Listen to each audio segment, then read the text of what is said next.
breaking news Bokakhat Karbi Anglong সীমান্তত কাকচাং হত্যাকাণ্ডত জড়িত এজনত গ্ৰেপ্তাৰ বোকাখাত আৰক্ষীৰ গ্ৰেপ্তাৰ কাঠ ব্যৱসায়ত জড়িত দুলভ ডেকা উৰ্ফে কেৰাণীক আটক বোকাখাত আৰক্ষীৰ উল্লেখযোগ্য যে 24 মাৰ্চ অৰ্থাৎ দেওবাৰে নিশা এক লোহমুখক হত্যাকাণ্ডই জোকাৰি গৈছিল বোকাখাত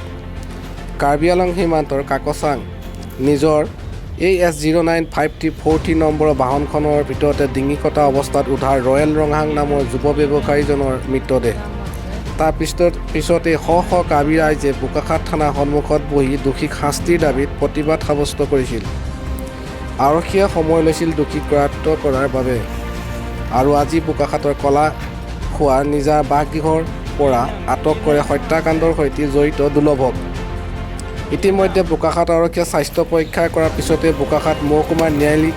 দণ্ডাধীশৰ আদালতত হাজিৰ কৰাৰ কথা ন্যায়িক দণ্ডাধীশৰ আদালতত হাজিৰ কৰিছে অভিযুক্ত দুলভক news desk report Karbi Anglong 24/7 news কি নাম আছে কি নাম দাদা কি নাম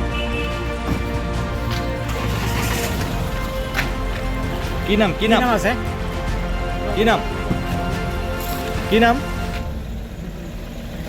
আপোনাৰ নামটো কৈ দিয়াচোন কি নাম আছে কি নাম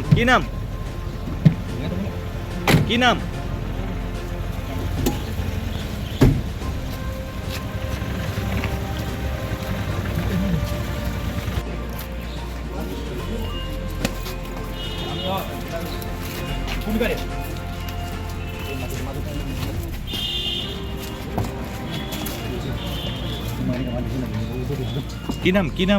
নাম আছে কি নাম দাদা কি নাম